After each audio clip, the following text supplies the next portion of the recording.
One of the things I most commonly hear when I talk to clients about eating healthy is that it's too expensive to eat that way. And sometimes that's true.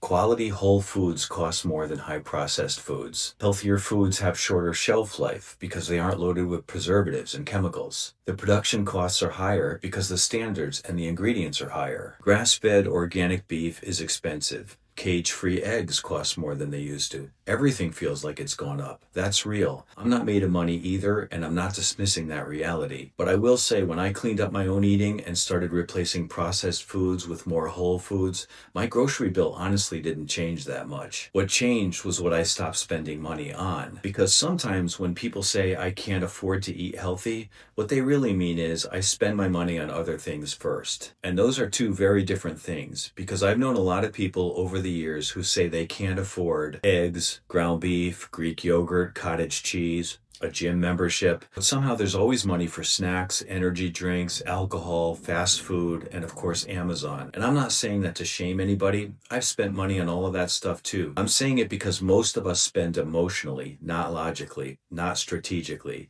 We spend according to what feels good in the moment, not always according to what matters most long term. And the math isn't really complicated, but the honesty is the hard part, because eventually you have to ask yourself, what are my habits actually costing me? And I'm not talking just about money, I'm talking about energy, mobility, confidence, strength, independence. Because the truth is, we always pay for our choices. We either pay for them now or we pay later.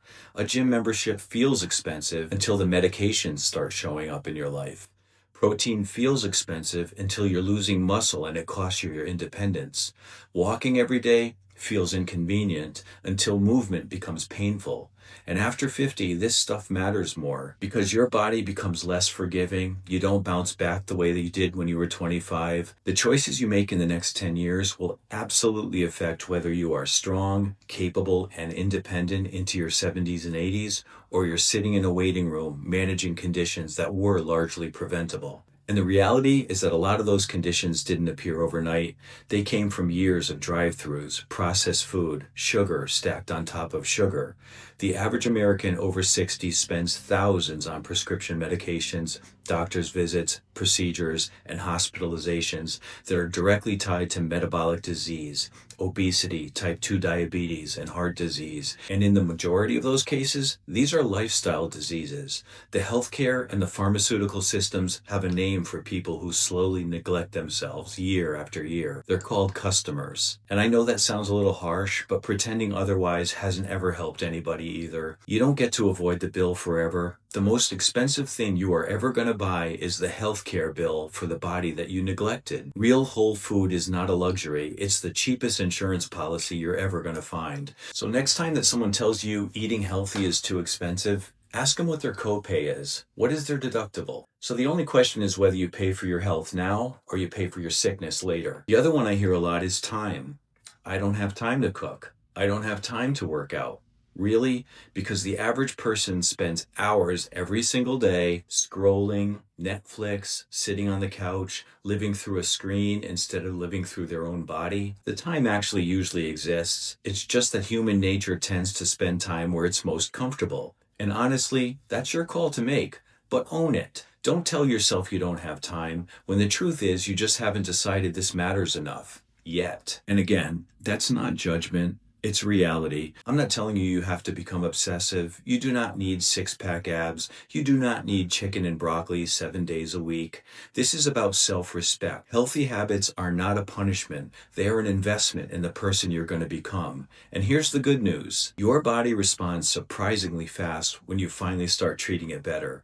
And you might be surprised by how completely amazing it feels to work out, to challenge your muscles, and to feel alive again. You don't have to change everything overnight, but small habits repeated consistently will change your life. I am blessed in my job to see it all the time. That moment someone gets that huge smile on their face for doing something they thought they didn't have in them anymore. Here's how I like to think about it. Every meal is a vote. Every workout is a vote. Every night you choose to sleep instead of scrolling, that's a vote. You know, when you exercise, you have that nice, comfortable need to go to bed and get some restorative sleep. You don't lay in bed staring at the ceiling, worrying about what someone said about you last week. You are making yourself a priority. It might not land perfectly, but you just need more good votes than bad ones. That's it. That's the whole game. You want to end your years strong, optimistic, spiritually healthy, present for the people you love, not lying in a bed with guardrails on it and a bedpan, wondering what might have been different. That future is still available to you. It starts with what you put on your plate tonight. Small habits repeated long enough will become your future. That's it for me. Sounded a lot like a lecture. Thanks for listening. Subscribe to the channel if you like this kind of content, and I'll see you guys next week.